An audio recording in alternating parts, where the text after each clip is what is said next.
दोस्तों, एक बार फिर से स्वागत है आप सभी का हमारे चैनल स्टोरी स्टूडियो में, जहां डर और रहस्य से संबंधित कहानी सुनाई जाती है। आज की कहानी भी एक ट्रक ड्राइवर की है जिनका नाम रमेश जी है। तो चलिए अब बिना समय गवाए सुनते हैं आज की कहानी, वह भी रमेश जी की जुबानी से। मैं रमेश हूं, एक ट्रक ड्राइवर। और अगर मैं आज तुम्हारे सामने बैठा हूं तो इसका मतलब सिर्फ ये नहीं कि मैं जिंदा हूं, बल्कि ये भी कि मैं कुछ ऐसा लेकर आया हूं जो तुम्हें भी अंदर तक हिला देगा। मैंने जिंदगी में कई लंबे सफर किए हैं, न जाने कितने शहर देखे, कितने जंगल पार किए, कितनी रातें सड़क पर बिताईं। लेकिन वो एक सफर उस एक रात से शुरू हुआ था जिसने मेरी रूह को झकझोर के रख दिया। उस रात की शुरुआत कुछ यूं हुई थी कि मुझे एक नया रूट मिला था। कंपनी वालों ने कहा था कि ये माल जल्दी पहुंचाना है और रास्ता थोड़ा अलग होगा, लेकिन छोटा है, सीधे पहाड़ों के बीच से जाने वाला। मैंने कहा, चलो ठीक है, मुझे कोई फर्क नहीं पड़ता कि रास्ता कैसा है, बस ट्रक सही चले और डीजल टंकी में हो। रात के करीब 8 बज रहे थे जब मैं रवाना हुआ। बारिश की हल्की बूंदें पड़नी शुरू हो गई थीं, लेकिन मौसम ज्यादा बिगड़ा नहीं था अब तक। हाईवे से जैसे ही मैं मुड़ा, वो रास्ता आया, वो पुरानी टूटी सी सड़क, बिना स्ट्रीट लाइट की, बिना किसी बोर्ड के, बस जंगलों के बीच जाती हुई एक काली लकीर जैसी। मैंने रेडियो ऑन किया, थोड़ा मन बहलाने के लिए। पुराने गाने आ रहे थे। कुछ देर तक सब ठीक चला, पर जैसे जैसे मैं आगे बढ़ता गया, मेरे दिल के अंदर एक अजीब सी घबराहट पनपने लगी। कोई ठोस वजह नहीं थी, बस लगता था जैसे कोई है जो मुझे देख रहा है। रास्ता पूरी तरह सुनसान था, न कोई और गाड़ी, न कोई आदमी, बस मेरी ट्रक की घरघराहट और टायरों की सड़कों पर रगड़ती हुई आवाजें। करीब आधा घंटा बीत चुका था। मैं धीमे धीमे पहाड़ों की तरफ चढ़ रहा था। कोहरा घना होता जा रहा था। तभी मैंने पहली बार देखा वो अजीब से निशान। सड़क के किनारे मिट्टी में कुछ लकीरें खींची थीं, जैसे कोई हाथ पैर घसीट कर चला गया हो, या जैसे किसी को घसीटते हुए दूर तक ले जाया गया हो। मैंने ट्रक धीमा किया, हेडलाइट आगे टिकी, पर कुछ साफ नजर नहीं आया। मन में खटका जरूर हुआ, पर मैंने खुद को समझाया, रमेश, तू थक गया है, दिमाग खेल कर रहा है, आगे बढ़।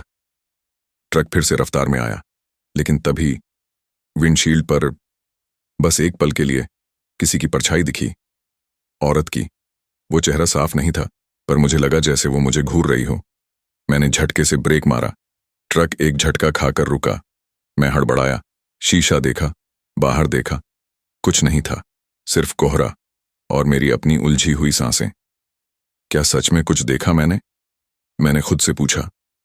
दिल अब जरा तेज धड़कने लगा था। रेडियो अब भी बज रहा था, लेकिन उसकी आवाज अब थोड़ी बेसुरी लगने लगी थी, जैसे कोई गाने को खींच के बोल रहा हो, या जैसे आवाज इंसान की न होकर कुछ और हो। मैंने रेडियो बंद किया, लेकिन वो अपने आप फिर से ऑन हो गया। अब उसमें कोई गाना नहीं बज रहा था, बस एक तेज स्टैटिक आवाज थी, जैसे बूढ़ा रेडियो जब हवा पकड़ता है तो करता है, कच। और तभी उस स्टैटिक के बीच एक धीमी सी फुसफुसाहट सुनाई दी, वापस मत जा। मैंने झट से रेडियो की नॉब खींचकर निकाल दी। आवाज बंद हुई। अब ट्रक में सन्नाटा था, लेकिन बाहर नहीं। बाहर अब बारिश तेज हो गई थी, इतनी कि ट्रक की वाइपर भी उसे साफ न कर पा रहे थे। सामने दिखना मुश्किल हो गया था, लेकिन पीछे से कुछ अजीब महसूस हो रहा था, जैसे कोई पीछे बैठा हो। मैंने धीरे से पीछे मुड़कर कैबिन में देखा। वहां कुछ नहीं था, बस मेरी थैली, एक कंबल और वो पुराना स्टील का टिफिन। पर पता नहीं क्यों लगा जैसे कोई कुछ कहना चाहता है, बस कह नहीं पा रहा। करीब 10 मिनट बाद मैं एक मोड़ पर पहुंचा, जहां से 2 रास्ते निकलते थे, एक थोड़ा पक्का और एक बिल्कुल टूटी हुई संकरी सड़क। जीपीएस ने कुछ न दिखाया, नेटवर्क जा चुका था। मैंने मन ही मन गाली दी और सीधा बढ़ गया उसी संकरी सड़क पर। जैसे ही ट्रक आगे बढ़ा, पहियों की घरघराहट कुछ अलग होने लगी। ऐसा लगा जैसे नीचे कंकाल बिछे हों और ट्रक उन पर चढ़ता जा रहा हो। फिर मैंने देखा, दूर सड़क के किनारे कोई खड़ा था, सफेद कपड़े में लिपटा हुआ, सर झुका हुआ, बारिश में भी बिल्कुल हिला नहीं। मैं ट्रक धीमा किया, सोचा शायद कोई मुसीबत में हो। इंसानियत बची है मुझ में। जैसे ही ट्रक उस शख्स के पास पहुंचा, मैंने हॉर्न मारा। कोई हरकत नहीं। मैं नीचे उतरा, टॉर्च निकाली, उसकी ओर बढ़ा।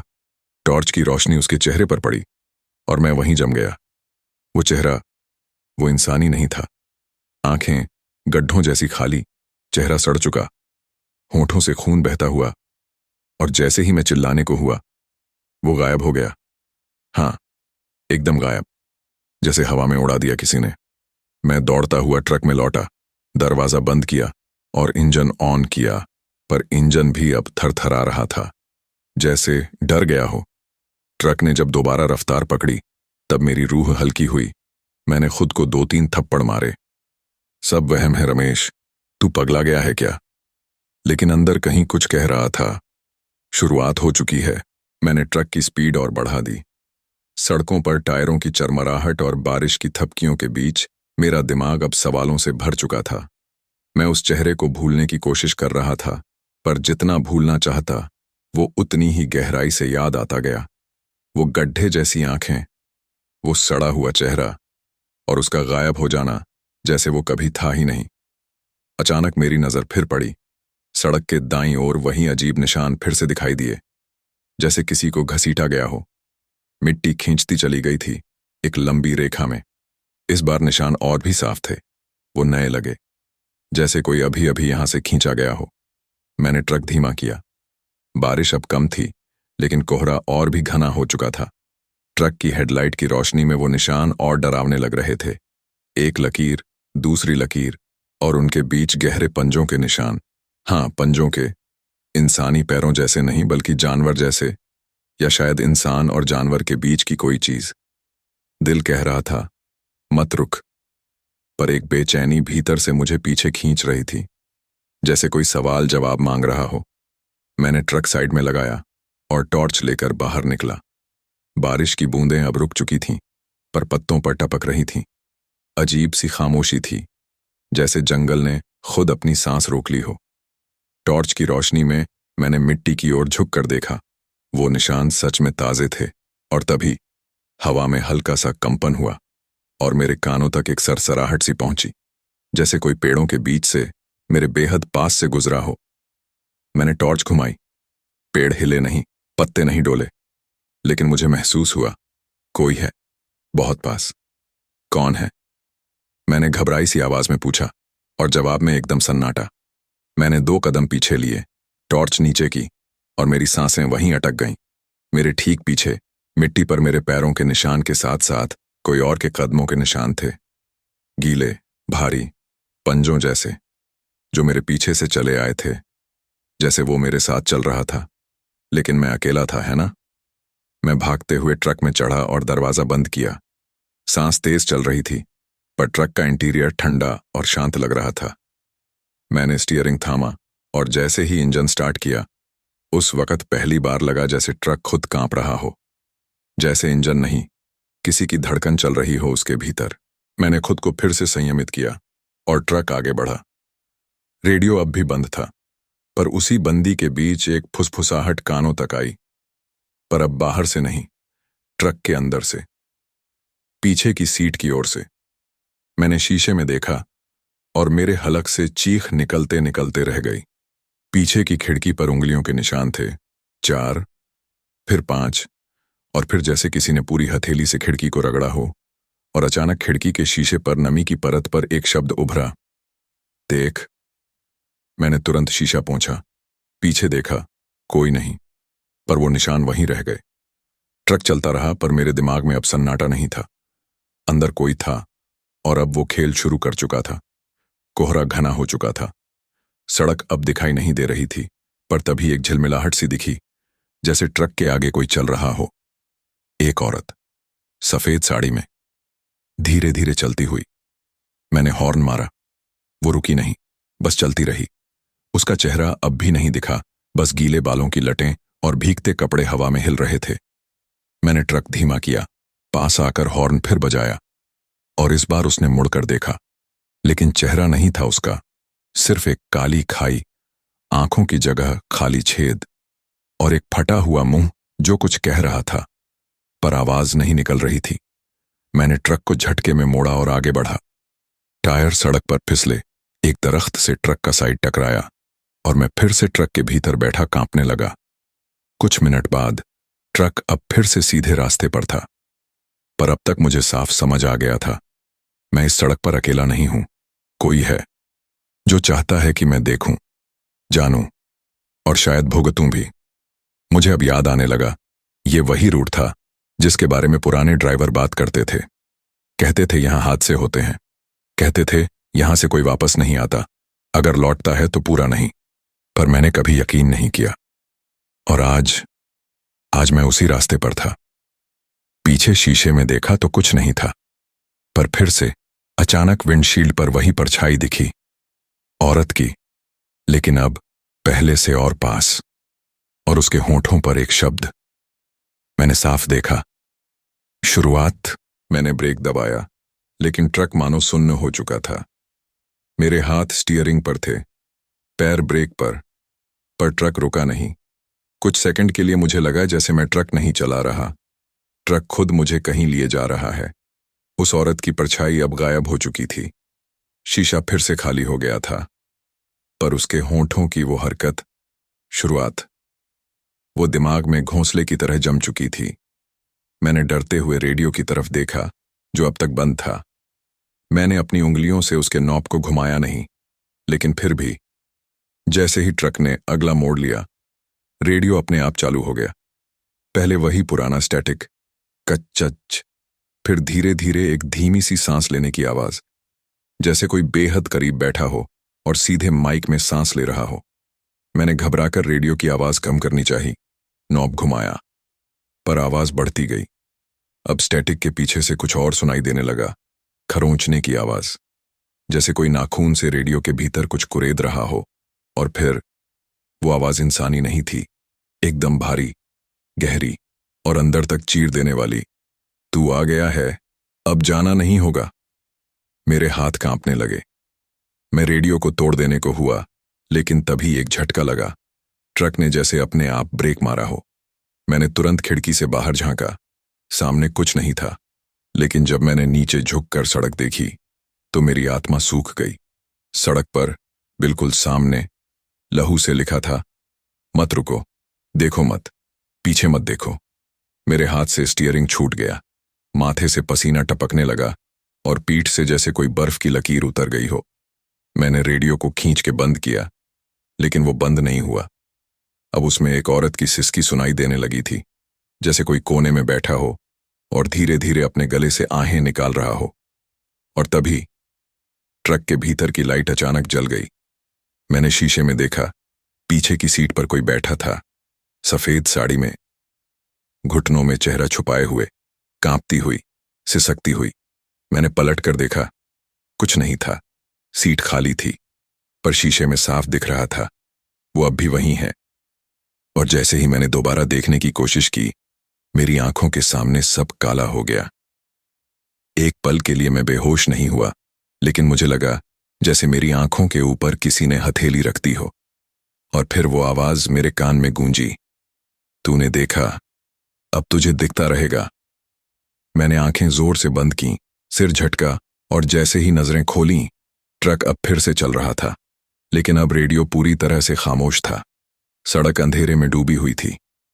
सब कुछ एकदम शांत था, लेकिन वो शांति सांसें रोक देने वाली थी।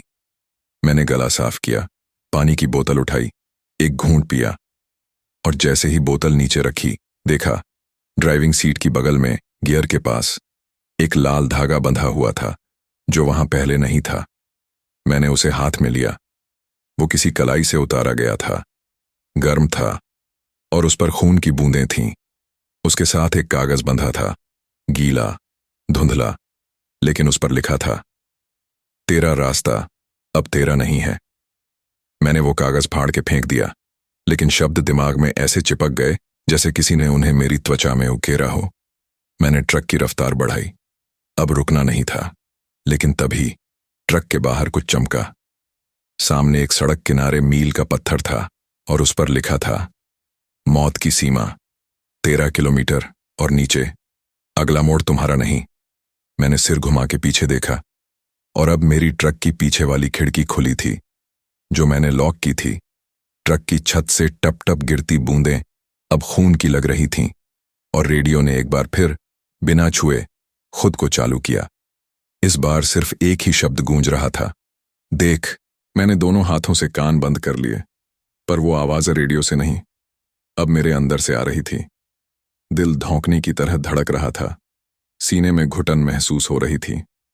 ट्रक अब भी चल रहा था, पर लग रहा था जैसे उसका वजन बढ़ता जा रहा हो, जैसे पीछे कोई चीज चिपकी हो, कोई ऐसा बोझ जिसे मैं पहचान नहीं पा रहा, पर वो खुद मुझे बहुत अच्छी तरह जानता है। अचानक ट्रक की हेडलाइट्स कुछ दिखाने लगी। एक आदमी सड़क किनारे, सीधा खड़ा नहीं, अजीब तरीके से झुका हुआ। उसका आधा शरीर कीचड़ में डूबा हुआ था, सिर लटका हुआ, जैसे कोई मरा हुआ तन अब भी खड़ा हो किसी इंतजार में। मैंने अपने आप ट्रक की स्पीड कम कर दी। मन किया कि आगे बढ़ जाऊं, आंखें बंद करके निकल जाऊं, पर फिर एक ख्याल आया, क्या हो अगर ये कोई जिंदा इंसान हो, कोई जिसे मदद चाहिए। किसी ने मुझे कभी मदद दी नहीं, पर न देने का बोझ मैं नहीं उठाना चाहता था। मैंने ट्रक रोका। इंजन घरघराता रहा, लेकिन ट्रक अब स्थिर था। मैंने हाथ में टॉर्च ली और दरवाजा खोलते ही हवा का एक तेज झोंका चेहरे से टकराया। वो ठंडी नहीं थी, सीली थी और सड़ी हुई, जैसे किसी पुराने कुएं से उठती है जिसमें कुछ मरा हुआ हो। मैं नीचे उतरा। जूतों के नीचे की मिट्टी नर्म थी। औरत की परछाई और रेडियो की आवाज अब भी दिल में गूंज रही थी, लेकिन सामने खड़ा वो आदमी मेरी पूरी चेतना पर छाया हुआ था। मैं उसकी ओर बढ़ा। भाई साहब, आप ठीक हैं? मेरी आवाज खुद ही कांप रही थी। कोई जवाब नहीं। मैं 2 कदम और बढ़ा, और अब मैं साफ देख पा रहा था, उसका शरीर हिल नहीं रहा था, ना सांस, न कंपन, बस वहां एक लाश जैसी स्थिरता थी। मैंने टॉर्च उसकी पीठ से होते हुए चेहरे पर घुमाई, और मेरे पांव वहीं जम गए। उसका चेहरा सड़ा हुआ था, आंखों की जगह गहरे छेद और नाक से मवाद टपक रहा था। होंठ खुले हुए थे, जैसे कुछ कहने की कोशिश कर रहे हों, लेकिन जुबान नहीं थी। और तभी उसका सिर धीरे धीरे मेरी तरफ मुड़ने लगा। मैंने जोर से चीख मारी और उलटे पांव भागा। ट्रक का दरवाजा खुला छोड़ा था, झपट कर चढ़ा और अंदर से लॉक कर लिया। सांसें धौंकनी जैसी, और ट्रक की हेडलाइट्स अब भी उस लाश को दिखा रही थीं, पर अब वो वहां नहीं था। मैंने कई बार आंखें मसल कर देखा, वो गायब हो चुका था। न मिट्टी पर निशान, न कपड़े का कोई टुकड़ा, जैसे उसने मौजूद होने का सिर्फ अभिनय किया हो। और अब जहां वो खड़ा था, वहां बस कीचड़ में 2 गहरे गड्ढे रह गए थे, जो पैरों के नहीं, किसी भारी जानवर के पंजों जैसे थे। ट्रक की विंडशील्ड पर फिर से बूंदें पड़ने लगीं, लेकिन बारिश नहीं थी। ये लाल बूंदें थीं, गाढ़ी, खून की। मैंने वाइपर ऑन किया, लेकिन खून पहुंचा नहीं गया, बल्कि और फैल गया। वाइपर के हर मूवमेंट के साथ खून से एक आकृति बनती जा रही थी, एक औरत का चेहरा, वही जिसे मैंने पिछली रात शीशे में देखा था। लेकिन अब की बार उसकी आंखें मुझे देख रही थीं, बिल्कुल साफ, और उनमें कुछ था जो इंसानों में नहीं होता। रेडियो फिर चालू हुआ। अब आवाज नहीं, गहराई थी। सुनाई दिया, वो वापस आ गया है, अब कोई रास्ता नहीं। मैंने ट्रक को आगे बढ़ाया, तेज, बहुत तेज, लेकिन ऐसा लग रहा था जैसे ट्रक उसी जगह घूम रहा हो। एक ही मोड़, एक ही पेड़, एक ही कटी हुई बिजली की तार बार बार सामने आ रही थी। मैं अब पसीने में तरबतर था, हाथ कांप रहे थे, और तभी मैंने देखा, वही मरा हुआ मुसाफिर अब सड़क के बीचों बीच खड़ा था, इस बार सीधा, मुझे देखता हुआ। आंखें अब खाली नहीं थीं, उनमें लाल चमक थी। मैंने हॉर्न मारा। उसने जवाब में अपनी गर्दन सीधी कर दी और जोर से चीख मारी। चीख नहीं, कोहराम था वो, और उसके ठीक पीछे सैकड़ों परछाइयां खड़ी थीं। हर परछाई अधूरी थी, किसी का चेहरा नहीं था, किसी के पैर नहीं, किसी का सिर्फ हाथ। और जैसे ही मैं वहां से भागने को हुआ, ट्रक का इंजन बंद हो गया। पूरी सड़क अंधेरे में डूब गई, और एक झलक में मैंने देखा, ट्रक के बोनट पर वो औरत बैठी थी, गीले बाल, फटी साड़ी और आंखें जो अब मेरी आत्मा को खींच रही थीं।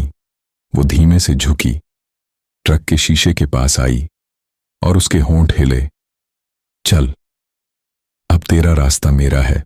और इससे पहले कि मैं कुछ सोच पाता, वो गायब हो चुकी थी। ना कोई आवाज, ना कोई झटका, जैसे वो थी ही नहीं। पर शीशे पर उसका सांसों से बना धुआं अब भी ठहरा हुआ था, और उस पर 2 शब्द उभरे थे, तेरा मोड़। मैंने कांपते हुए इग्निशन घुमाया। इंजन पहले तो घड़घड़ाया, फिर एक झटके के साथ चालू हो गया। मेरे लिए अब एक ही रास्ता था, आगे बढ़ना। जो हो चुका था वो पीछे छूटे या नहीं, मैं पीछे मुड़ने वाला नहीं था। ट्रक को आगे बढ़ाया तो सड़क और भी संकरी होती गई। पेड़ों की शाखाएं अब ट्रक से टकरा रही थीं, जैसे रोकना चाहती हों। और तभी एक तीखा मोड़ आया। मोड़ से दाईं ओर एक टूटा हुआ लोहे का गेट दिखाई दिया, और उसके पीछे एक पुरानी हवेली। मैंने ब्रेक मारे। हवेली बेहद पुरानी लग रही थी। दीवारों पर बेलें उगी थीं, छत से झाड़ियां झांक रही थीं, और खिड़कियां टूटी हुई थीं। लेकिन सबसे अजीब बात यह थी कि उसके भीतर से रोशनी आ जा रही थी, जैसे कोई लालटेन झूल रही हो, लेकिन एक ही जगह नहीं। कभी नीचे, कभी ऊपर, कभी दाएं, कभी छत के पास, मानो कोई चल रहा हो, या कई लोग। मैंने खुद को समझाया, तू बस देख रहा है, कुछ नहीं है। पर तभी ट्रक का रेडियो फिर से ऑन हो गया, और इस बार कोई आवाज नहीं, बल्कि रोने की आवाजें। औरत की, एक नहीं, कई, कभी पास से, कभी दूर से। और फिर एक झटके में वो रोना चीख में बदल गया। ट्रक के भीतर का शीशा चटक गया, दरवाजा खुद ब खुद खुल गया। अब मुझे समझ आ गया था, ये सब इत्तेफाक नहीं था, कोई मुझे यहां लाना चाहता था। मैंने टॉर्च उठाई, गेट की ओर बढ़ा। गेट आधा खुला था। उसे हाथ लगाया तो वो अपने आप पूरी तरह खुल गया, और एक भयंकर सी ठंडी हवा मेरे सीने से टकराई। हवेली का दरवाजा सामने था, लकड़ी का, टूटा फूटा, पर बंद नहीं, और उस पर खून से लकीरें बनी थीं। मेरे कदम अपने आप आगे बढ़ते गए। सीढ़ियां चढ़ी, और जैसे ही दरवाजे के पास पहुंचा, वो खुद खुल गया। भीतर अंधेरा था, एकदम घना अंधेरा। टॉर्च जलाकर भीतर कदम रखा। भीतर की हवा में सीलन और सड़े हुए दूध की गंध थी। लकड़ी की सीढ़ियां कराह रही थीं। दीवारों पर पपड़ी गिरी थी, और फर्श पर राख और बाल बिखरे थे। मैं धीमे धीमे चलता गया।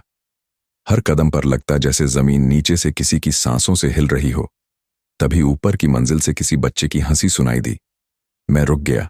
फिर वही आवाज, इस बार और पास, और उसी के साथ साथ किसी के रोने की भी। पर यह रोना अलग था, रुक रुक कर, तड़प कर, जैसे किसी को बार बार मारा गया हो। मैंने टॉर्च ऊपर की सीढ़ियों पर डाली।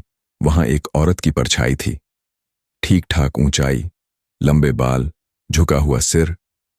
वो सीढ़ियों के कोने में खड़ी थी, जैसे किसी तस्वीर में जम गई हो। मैंने पूछा, कौन है? कोई जवाब नहीं। मैंने टॉर्च को हिलाया, परछाई हिली नहीं। फिर 1 सेकंड के लिए वो गायब हो गई, और ठीक मेरे पीछे आकर फुसफुसाई, रुक जा। मैंने पलट कर देखा, कुछ नहीं था, पर कमरे की दीवारों पर अचानक खून से लिखे शब्द उभरने लगे। हम मरे नहीं थे, हमें जलाया गया था। उसने दरवाजा नहीं खोला, वो गवाह था।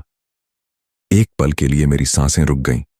मैंने फिर पीछे देखा, और अब हवेली की हर खिड़की जल रही थी। हर कमरे से रोशनी बाहर आ रही थी, जैसे वो मुझसे कह रही हो, आओ, देखो। फिर एक पल में सब अंधेरा हो गया। मैंने वापस ट्रक की ओर दौड़ लगाई, लेकिन जब गेट तक पहुंचा, गेट गायब था। जहां गेट होना चाहिए था, वहां अब एक ईंट की दीवार खड़ी थी। मैंने पीछे देखा, हवेली अब और पास थी, जैसे चलकर मेरे पीछे आई हो, और उसके दरवाजे पर अब वही औरत खड़ी थी, सिर झुका हुआ, बाल भीगे, और उसके हाथ में मेरी ट्रक की चाबी। उसने सिर उठाया, और पहली बार उसका चेहरा पूरी तरह दिखा, सड़ता हुआ, जगह जगह जली हुई चमड़ी, अधजली पलकें, और गले में लटकती एक टूटी हुई चूड़ी। उसने मेरी ओर हाथ बढ़ाया और कहा, अब बता, तू दरवाजा खोलेगा? मैंने एक झटके में आंखें बंद कर लीं। कुछ भी सुनना नहीं था, कुछ भी देखना नहीं था। लेकिन जब कुछ सेकंड बाद आंखें खोलीं, हवेली गायब थी। हाँ, बिल्कुल उसी जगह खड़ा था मैं, पर न कोई दीवार, न गेट, न खिड़की, न वो औरत। बस अंधेरा, कोहरा और सड़क। मैंने घबराकर अपनी जेब टटोली। ट्रक की चाबी वहीं थी, पर उसने तो मेरी ही आंखों में देखकर कहा था, अब दरवाजा खोलेगा। मैं बिना एक पल गंवाए ट्रक की ओर भागा। ड्राइवर सीट पर बैठा, दरवाजा अंदर से लॉक किया, चाबी घुमाई, इंजन गुर्राया और ट्रक धीरे धीरे फिर से चल पड़ा। मेरी हथेलियां पसीने से भीगी हुई थीं, आंखें लाल और थकी हुईं, लेकिन दिमाग में अब एक ही ख्याल घूम रहा था, वो कौन थी, क्यों बार बार मुझे ही दिखती है। मैंने एक गहरी सांस ली और ट्रक को हाईवे पर मोड़ दिया। अगली चढ़ाई पर पहुंचा तो कोहरा और घना हो गया था। विजिबिलिटी नाम की चीज नहीं थी। मैं हेडलाइट्स पर भरोसा कर आगे बढ़ता रहा। ट्रक में अंदर हर चीज अपनी जगह थी। खामोशी थी, कुछ ज्यादा ही। और तभी रियर व्यू मिरर में हलचल दिखी। मैंने नजर घुमाई और दिल की धड़कन वहीं रुक गई। वो फिर वहीं थी, पिछली सीट पर सिर झुकाए बैठी, बाल बिखरे हुए और साड़ी से गीली मिट्टी टपकती हुई। शरीर साफ नहीं दिख रहा था, पर परछाई वहां थी, जैसे किसी पुराने रील की फिल्म में बसी हो, धुंधली, झिलमिलाती, लेकिन असली। मैंने मुड़कर सीधे देखा। पिछली सीट खाली थी, पर शीशे में अब भी वो साफ दिख रही थी। मैंने आंखें बंद की, खुद से कहा, ये सब तेरा भ्रम है, नींद की कमी है, तू थक गया है। लेकिन तभी उसने सिर उठाया। मैंने हड़बड़ाकर फिर से मिरर देखा। उसकी आंखें सीधे मेरी आंखों में थीं। उसकी पलकें नहीं झपक रही थीं। चेहरा पिघल रहा था, मानो किसी ने उसे आग में डाला हो। और अब वो जलती हुई आंखों से मुझे घूर रही थी। और फिर उसने अपने होंठ हिलाए। तेरा सच अब तुझसे छुपा नहीं रहेगा। मैंने एक झटके में मिरर मोड़ दिया। अब वो मुझसे दिखे नहीं। यही चाहता था। लेकिन तभी सीट के नीचे से कुछ सरकने की आवाज आई, जैसे कोई कील से लकड़ी खुरच रहा हो। मैंने गर्दन झुकाकर नीचे देखा। एक कागज लिपटा हुआ था, किसी पुराने कपड़े में लिपटा हुआ, जैसे बरसों पुराना हो। मैंने उसे उठाया। उस पर खून के धब्बे थे और लिखा था, जो देखा वो याद रख, तेरी चुप्पी ही उसकी सजा बनी। अब मेरी सांसें उखड़ने लगी थीं। ये सब कोई इत्तेफाक नहीं था। ये औरत, ये साया, ये सड़क, ये सब किसी एक हादसे से जुड़ा था। पर कौन सा? मेरी याद में ऐसा कुछ नहीं, या शायद मैंने याद से मिटा दिया हो। ट्रक की हेडलाइट फिर से झपकने लगी और अचानक सामने की सड़क पर एक औरत दौड़ती दिखाई दी। सफेद साड़ी, खुले बाल और उसका सिर पीछे मुड़ा हुआ, जैसे किसी से बच रही हो। मैंने ब्रेक मारा, लेकिन उसने मुड़कर मेरी तरफ देखा और सड़क के किनारे एक झाड़ी में समा गई। मैंने वहीं ट्रक रोका, नीचे उतरा, टॉर्च जलाया और झाड़ी के पास पहुंचा। भीतर सिर्फ सूखी घास और मिट्टी थी, पर एक चीज और थी, एक टूटी हुई चूड़ी, ठीक वैसी जैसी उस औरत के हाथ में थी। मैंने उसे उठाया और साथ ही एक धीमी सिसकी कानों में पड़ी। पीछे मुड़ा तो ट्रक के शीशे पर वो फिर खड़ी थी, पर इस बार उसने कुछ नहीं कहा। उसने सिर्फ अपनी उंगली से शीशे पर एक निशान बनाया, एक आधा जला हुआ दरवाजा, और उसके नीचे लिखा, जहां तू बंद रहा वहीं मैं जलती रही। मैंने उस निशान को देखा, फिर अपनी हथेली उस पर रख दी। शीशा ठंडा था, पर मेरी हथेली भीतर से जल रही थी। अब मैं कुछ नहीं समझ पा रहा था। क्यों हर चीज मुझसे जुड़ती जा रही थी? क्यों हर परछाई मुझसे कुछ कहना चाहती थी, पर सीधा नहीं कहती? और क्यों मेरी यादों का वो हिस्सा, जो सबसे ज्यादा धुंधला है, उसी में से बार बार ये आवाजें उठ रही हैं? मैंने ट्रक फिर से स्टार्ट किया और इस बार तय किया, अब कुछ देर के लिए कहीं रुकना पड़ेगा। नींद अब दुश्मन नहीं, जरूरत बन चुकी थी। करीब 10 किलोमीटर बाद एक ढाबा दिखाई दिया, सुनसान पर खुला। एक तरफ 2 ट्रक खड़े थे, लेकिन वहां कोई इंसान नहीं दिख रहा था। ढाबे की बत्तियां जल रही थीं, पर हवा में कुछ अजीब सा भारीपन था, जैसे दीवारें खुद किसी बोझ को ढो रही हों। मैंने ट्रक एक कोने में खड़ा किया और उतर गया। जैसे ही दरवाजा बंद किया, ट्रक का इंजन अपने आप धीरे धीरे खुद चालू होने लगा। मैं चौंका। स्टीयरिंग पर कोई नहीं था, इग्निशन ऑफ था। फिर भी ट्रक का इंजन एक धीमी सी खरखराहट के साथ खुद से जिंदा हो गया। और फिर वो आवाज आई, पहले बहुत धीमी, फिर तेज होती गई। ट्रक के अंदर कोई है? मैंने पीछे पलट कर देखा, कोई नहीं। ढाबे के अंदर भी कोई नहीं, लेकिन ट्रक अब भी धीरे धीरे घरघराता रहा, जैसे उसके भीतर कोई सांस ले रहा हो। कोई ऐसा जिसे मैं जानता हूं पर पहचान नहीं पा रहा। मैंने तय किया अंदर जाकर चाय पीनी चाहिए। ढाबे के भीतर घुसा तो माहौल अजीब था। दीवारें सादी थीं, पर एक कोने में पुराना रेडियो बज रहा था, बहुत धीमी आवाज में। रेडियो से जो गाना निकल रहा था वो कई सालों पुराना था, वही जो मेरी माँ अक्सर गुनगुनाया करती थी जब मैं छोटा था। मैं वहीं जम गया। ये कैसे? तभी एक बूढ़ा आदमी सामने आया, आंखें धंसी हुई, चेहरे पर गहरी झुर्रियां और उसका हाथ कांपता हुआ। उसने मुझसे बिना पूछे ही चाय रख दी। मैंने पूछा, ये गाना आप लगा रहे हैं? उसने सिर हिलाया नहीं, बस कहा, तेरे आने से बजने लगा है। मैंने चौंक कर उसे देखा। क्या मतलब? वो मुस्कुराया नहीं, बस धीरे से बोला, कुछ चीजें बस उनके लिए बजती हैं जिनके पास जवाब नहीं होते। मैं कुछ कहता उससे पहले ही ट्रक का हॉर्न तेजी से बज उठा। एक बार, दो बार, तीन बार, जैसे कोई बेतहाशा अंदर से दबा रहा हो। मैं बाहर भागा। ट्रक उसी तरह खड़ा था, लेकिन उसकी हेडलाइट खुद ब खुद बार बार ऑन ऑफ हो रही थी। मैं पास गया। केबिन के दरवाजे पर खून से कुछ लिखा हुआ था। कितनी देर छिपेगा? मैंने दरवाजा खोला। सीट खाली थी, पर जब अंदर बैठा, सीट की गर्मी से लगा जैसे कोई अभी अभी यहां बैठा था। स्टीयरिंग पर मेरी मां के नाम के पहले अक्षर खरोंच के जरिए उकेरे हुए थे और ठीक नीचे एक बच्ची की तस्वीर। गंदा, मुड़ा हुआ कोना, पर उस तस्वीर में जो चेहरा था वो चेहरा मुझे याद था। लेकिन कैसे? मैंने तस्वीर उठाई और तभी रेडियो ऑन हो गया। इस बार कोई गाना नहीं, बस एक औरत की आवाज। तू उस रात वहां था ना? तूने कुछ कहा क्यों नहीं? वो दरवाजा तुझे खोलना था।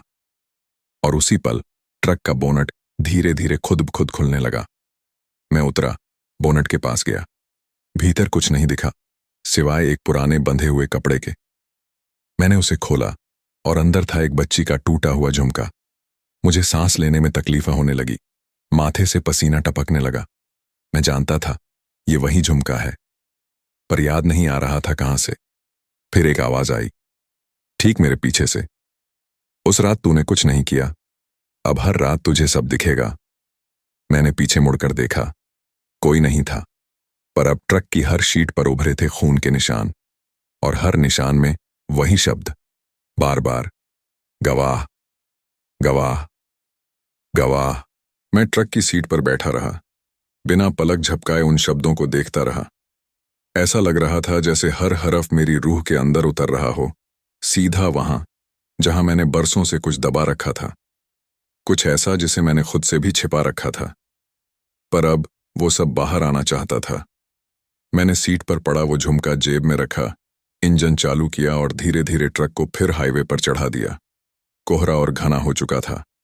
सड़क किसी भटकी हुई नदी सी लग रही थी, दिशा का कोई पता नहीं। तभी मेरा फोन वाइब्रेट करने लगा। पॉकेट से निकाला, स्क्रीन पर कोई नंबर नहीं था, सिर्फ एक काली स्क्रीन और नीचे लिखा था, अननोन। मैंने कॉल रिसीव किया। कुछ भी नहीं, सिर्फ खामोशी। पर वो खाली खामोशी नहीं थी, उसमें कुछ था, सिसकियां, बहुत धीमी, लेकिन इतनी साफ जैसे कोई मेरे सामने बैठा हो और टूटे दिल से रो रहा हो। मैंने पूछा, कौन है? कोई जवाब नहीं, सिर्फ वो रोना। और फिर एक हिचकी, जैसे कोई बच्ची दर्द में दम तोड़ रही हो। मैंने कॉल काट दिया, लेकिन कुछ ही सेकंड बाद फोन फिर से बजा, फिर से अननोन। रिसीव किया। इस बार वो रोना नहीं था, एक फुसफुसाहट थी। देखा था तूने? मैंने कांपती आवाज में कहा। क्या देखा था? एक लंबी सांस। तू खड़ा था दरवाजे के पास। मेरा दिल रुकने जैसा हो गया। यह आवाज मैं पहचानता था। कहां से, कब, कैसे?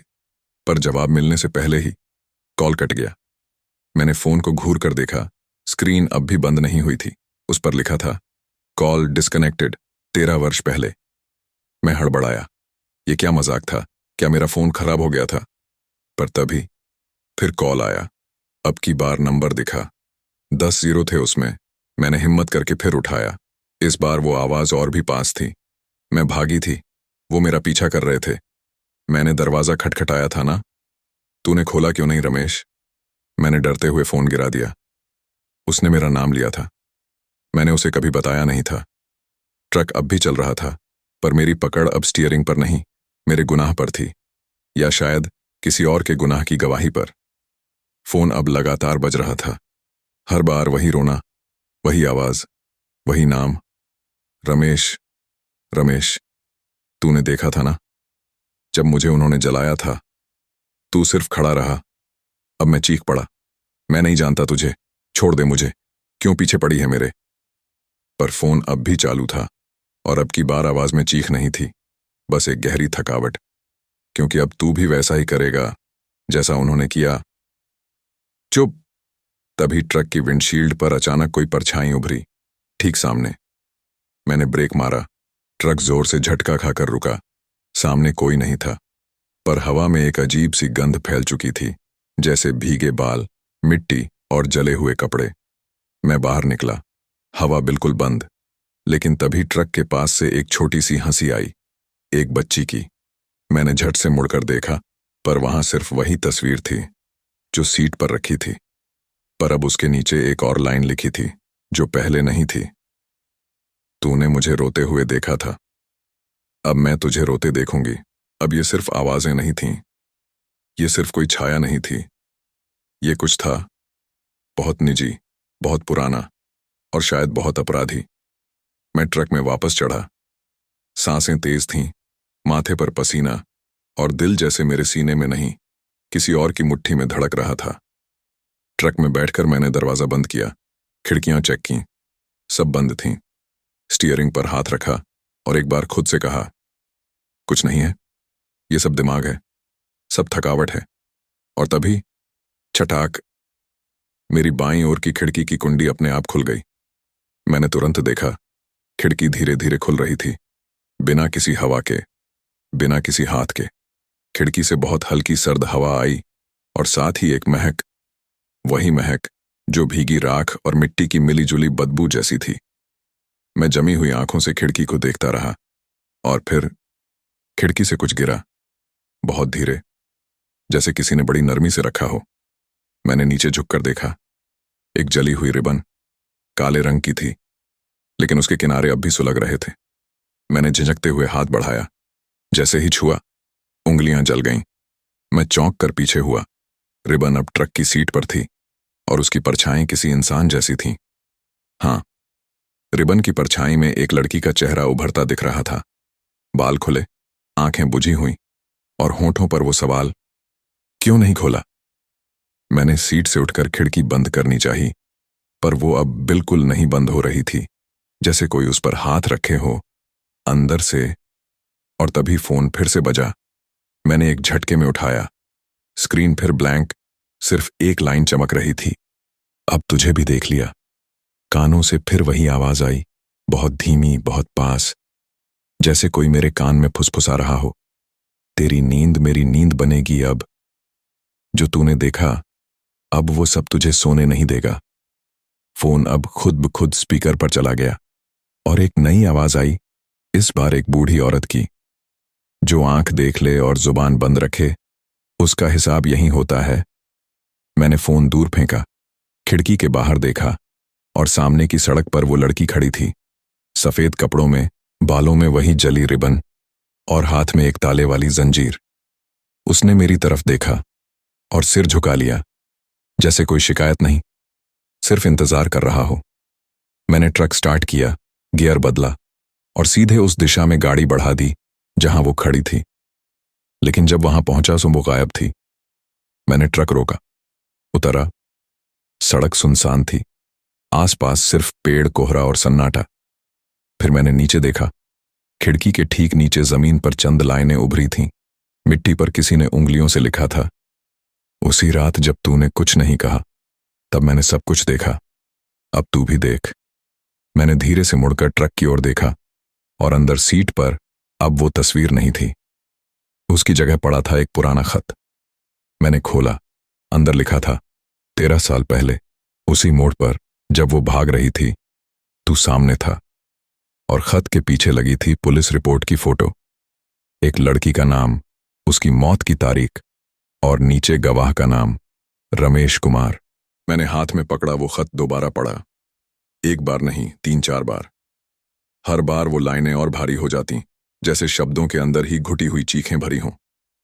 13 साल पहले उसी मोड़ पर जब वो भाग रही थी, तू सामने था और नीचे गवाह का नाम रमेश कुमार। मेरे हाथ कांपने लगे। ये तो मेरा ही नाम था, लेकिन ये सब कैसे? मेरे जहन में कुछ भी साफ नहीं था। यादें बिखरी हुई थीं, जैसे किसी ने किसी पुराने फोटो एल्बम को पानी में भिगो दिया हो। पर अब वो तस्वीरें सूख रही थीं और असलियत दिखाने लगी थीं। मैंने ट्रक की कैबिन की तरफ देखा। सीट पर जो कुछ पहले नहीं था, अब था। एक कोना दबा हुआ, जैसे किसी ने कुछ वहां छिपा के रखा हो। मैंने हाथ बढ़ाया, धीरे से उठाया। एक पुराना कपड़े का लिफाफा, गीला सा, जैसे बरसों किसी नमी भरे कोने में पड़ा रहा हो। लिफाफे के अंदर कुछ था। मैंने कपड़ा खोला। एक जली हुई, फटी हुई तस्वीर। तस्वीर में 3 लोग थे, एक आदमी, एक औरत और एक छोटी बच्ची। और उस औरत का चेहरा, ठीक वही चेहरा जो मैं बार बार शीशे में, ख्वाब में, धुंध में देखता आ रहा था। वही गीले बाल, वही पथराई आंखें और वही मुस्कान जो सवाल बन चुकी थी। तस्वीर में उसका हाथ एक आदमी के कंधे पर था और मेरी रूह कांप गई। वो आदमी मैं था। मैं वहीं सीट पर बैठ गया। नहीं, ये झूठ है, ये मेरा वहम है। पर तस्वीर को जितना घूरता, उतनी ही साफ होती जाती। पीछे छोटे अक्षरों में लिखा था, शबनम, रमेश और जोया, पिकनिक डे, ब्रिज घाट, शबनम, रमेश और जोया। अब सिर्फ उसकी तस्वीर नहीं थी, अब उसका नाम भी था। अब ये सब अजनबी नहीं रहा। अब ये मेरे अपने बीते हुए लोग थे। लेकिन मेरी याद में ऐसी कोई बात कभी नहीं थी। क्यों नहीं थी? क्या मैंने भुला दिया था, या क्या भुला दिया गया था? तभी ट्रक का रेडियो अपने आप ऑन हो गया। इस बार कोई गाना नहीं, एक पुलिस वायरलेस की रिकॉर्डिंग थी। घटना स्थल पर एक महिला की अधजली लाश बरामद हुई है। शिनाख्त नहीं हो सकी, लेकिन गवाह रमेश कुमार ने बयान दिया है कि उसने दरवाजा नहीं खोला। बच्ची लापता है। मुझे कुछ याद आने लगा, बहुत पुराना, बहुत धुंधला। एक रात, तेज बारिश। एक औरत दरवाजा पीट रही थी, मेरे कमरे की खिड़की के बाहर। मैं बिस्तर पर था। मां बोली थी, बाहर मत जाना, झूठ बोलती हैं ये औरतें। और फिर सन्नाटा। फिर कुछ दिनों बाद मोहल्ले में खबर फैली, बाहर से भागी एक औरत और उसकी बच्ची को किसी ने जलते देखा था। मैंने पुलिस को सिर्फ इतना कहा था, मैंने कुछ नहीं देखा। पर अब मेरी जुबान पे सन्नाटा था और मेरी आंखों में सारा मंजर। तभी ट्रक की खिड़की फिर से अपने आप खुली। इस बार जोर से नहीं, बहुत धीरे से, शांत तरीके से, जैसे कोई आने वाला हो। मैंने देखा, खिड़की की फ्रेम पर उसी रिबन के साथ अब एक नई चीज बंधी थी, एक छोटी बच्ची की चप्पल। मैं कांप गया। जोया, ये सब अब सिर्फ किसी और की कहानी नहीं थी, ये मेरी अपनी कहानी थी। पर मेरी याद में उसकी मौत का दिन नहीं था, क्योंकि मैंने ही देखा था उसे जिंदा जलते हुए और कुछ नहीं किया। मैंने ट्रक के शीशे में देखा और अब मेरा चेहरा नहीं था। वो खड़ी थी वहां, शबनम, मेरी ओर देखती हुई। आंखों में कोई गुस्सा नहीं था, सिर्फ एक सवाल, अब तो याद है ना? मैंने सर झुका लिया, क्योंकि अब मैं जानता था, मैं सिर्फ गवाह नहीं था, मैं साजिश की खामोश दीवार था। मैं बस वहीं बैठा रहा, स्टीयरिंग पर माथा टिकाए, आंखें मूंदे, जैसे खुद को मिटा देना चाहता हूं। पर नींद नहीं आई, कम से कम उस वक्त तक नहीं, जब तक एक अजीब सी सिहरन ने मेरी रीढ़ को जकड़ नहीं लिया। कब आंख लगी पता नहीं चला, लेकिन जो देखा वो सपना नहीं था। मैं एक गली में खड़ा था, संकरी, अंधेरी, और दोनों तरफ दीवारों पर जले हुए हाथों के निशान। मुझे दूर से किसी के कदमों की आहट सुनाई दी, बहुत धीमी पर बेहद भारी, जैसे कोई धुएं से बना हुआ जिस्म जमीन को चीरता हुआ मेरी तरफ बढ़ रहा हो। मैं हिल नहीं पा रहा था, और तभी सामने से एक बच्ची दौड़ती हुई आई। सफेद फ्रॉक, पैरों में एक चप्पल नहीं थी। वो रो रही थी, कांपती हुई, पीछे मुड़ मुड़ कर देखती, जैसे किसी से बच रही हो। मैंने उसकी तरफ हाथ बढ़ाया। जोया, मेरे मुंह से नाम खुद ब खुद निकला। उसने मेरी तरफ देखा। उसकी आंखों में सैकड़ों सवाल थे, और उनमें से सबसे बड़ा सवाल, तब क्यों नहीं बढ़ाया था हाथ? मैं कुछ बोल पाता उससे पहले उसकी पीठ से धुआं उठने लगा। धीरे धीरे उसकी फ्रॉक जलने लगी। और वो वहीं खड़ी रही, न भागी न चिल्लाई, बस मेरी आंखों में देखती रही, जैसे अब मुझे जलते देखना चाहती हो। तभी पीछे से एक भारी सी आवाज आई, अब तू भाग नहीं पाएगा रमेश। मैंने मुड़कर देखा, शबनम खड़ी थी। उसके बाल हवा में लहरा रहे थे, चेहरा राख की तरह भूरा, और होठों पर वो मुस्कान जो कब्र से लौट कर आई हो। उसने मुझसे कहा, जो तूने नहीं देखा वो अब तुझे बार बार दिखेगा। हर रात जब तू सोएगा, हर सुबह जब तू उठेगा, हर रास्ता जब तू मोड़ेगा। फिर वो मेरी तरफ बढ़ी, मेरा शरीर जमीन से चिपक गया। मैंने कुछ नहीं किया। मैं बड़बड़ाया। उसने कहा, तूने कुछ किया भी नहीं, यही तो तेरा गुनाह था। फिर शबनम ने अपनी हथेली मेरी तरफ बढ़ाई, और जैसे ही वो मेरे माथे पर लगी, मैं चीखते हुए जाग गया। मैं ट्रक की सीट पर था, पूरा शरीर पसीने में भीगा। दिल ऐसा धड़क रहा था जैसे किसी ने उसे मुट्ठी में जकड़ लिया हो। लेकिन सपना अभी गया नहीं था, क्योंकि मेरी गोद में वही जली हुई रिबन पड़ी थी, वही जो खिड़की से आई थी। पर अब उसकी गांठ में कुछ और बंधा था, एक अधजली बच्ची की चिट्ठी। हाथ कांपते हुए मैंने उसे खोला। लिखा था, मैं तुम्हारे पास आई थी, मैं डर गई थी, मां को जलते देखा था, तुम खिड़की से देख रहे थे, तुमने दरवाजा नहीं खोला। अब हर रात मैं तेरे ख्वाब में दरवाजा खोलूंगी। मैंने चिट्ठी फेंक दी, पर जब नीचे देखा, ट्रक की जमीन पर अब कांच की किरचें बिखरी थीं। मैंने शीशा देखा, ट्रक का रियर व्यू मिरर टूट चुका था, और उस टूटे मिरर के कोने में अब भी एक चेहरा झलक रहा था, शबनम का, और पीछे जोया। मुझे अब यकीन हो चुका था, मेरे ख्वाब अब सिर्फ मेरे नहीं रहे, कोई और भी उसमें जी रहा है। हर रात नींद अब पनाह नहीं थी, वो रास्ता बन चुकी थी, और उस रास्ते पर मैं अकेला नहीं था। सुबह हुई, या शायद कोई वैसी ही भोर थी जो सूरज के बिना होती है। मैंने ट्रक स्टार्ट किया। स्टीयरिंग पकड़ा तो उंगलियां जमी हुई थीं, जैसे ट्रक ठंडा नहीं, मरा हुआ था। फिर भी किसी तरह चालू हुआ। मैंने सामने देखा, और मेरी आंखें वहीं अटक गईं। ये रास्ता मैंने पहले कभी नहीं देखा था। ना कोई मील का पत्थर, ना कोई पेट्रोल पंप, ना कोई ढाबा। बस दोनों तरफ काले रंग के ऊंचे सीधे खड़े पेड़, इतने घने कि उनकी शाखाओं के बीच से आसमान तक नहीं दिखता था। और हवा अब नहीं बह रही थी, वो जैसे रुक चुकी थी, या शायद मेरे पीछे खड़ी थी। मैंने गियर बदला और ट्रक को आगे बढ़ाया। हर 5 मिनट में एक मोड़ आता, और हर मोड़ के बाद सड़क कुछ और अजनबी हो जाती। कुछ देर बाद ट्रक का रेडियो अपने आप चालू हो गया।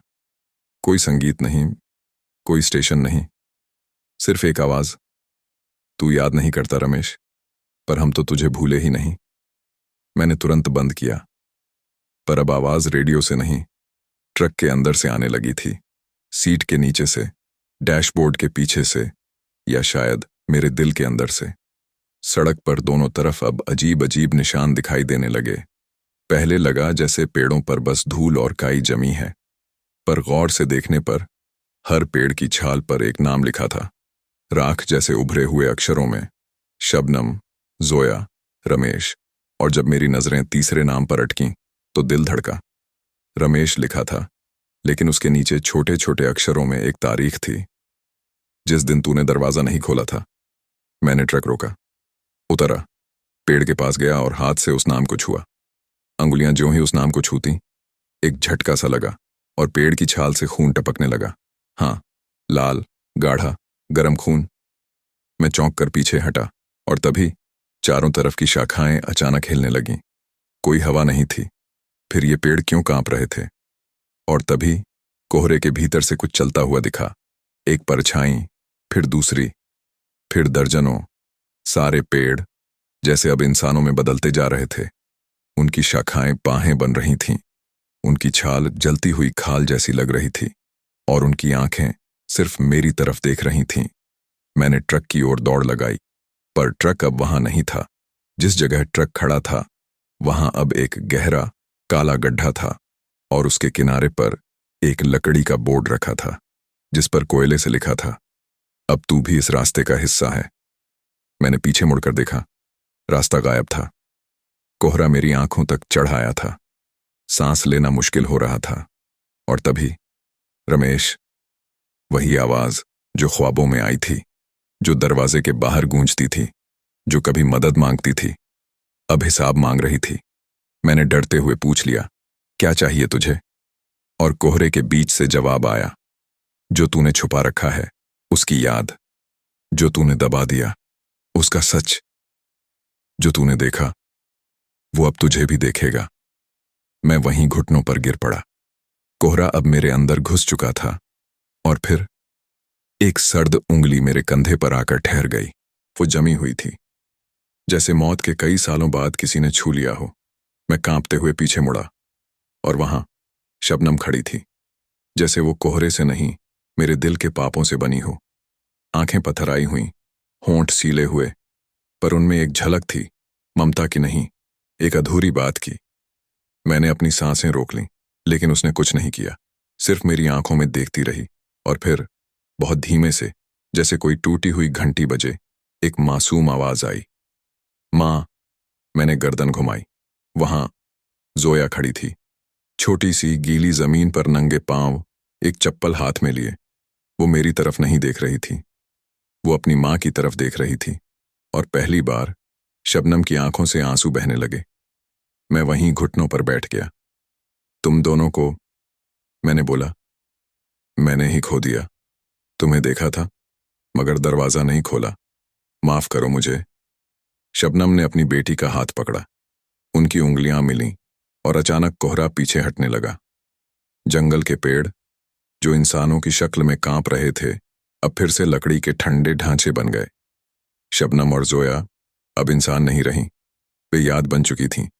मैंने उनकी तरफ देखा। अब उनमें न दर्द था, न गुस्सा, सिर्फ एक राहत।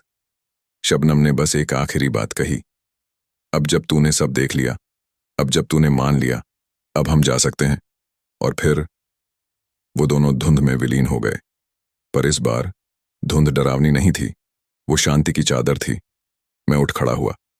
आसमान पर पहली बार सूरज की हल्की किरणें आईं। मैंने चारों ओर देखा। वही पुरानी सड़क थी, जीपीएस चालू हो चुका था, मोबाइल में नेटवर्क था, ट्रक वहीं खड़ा था, सही सलामत। मैं चुपचाप जाकर अपनी सीट पर बैठा, इंजन स्टार्ट किया, गियर बदला और आगे बढ़ गया। लेकिन जब शीशे में देखा, वो टूटा हुआ रियरव्यू मिरर अब ठीक था और उसके कोने में एक रिबन बंधा था, वही जो एक बच्ची अपनी मां के साथ सड़क पर खो गई थी।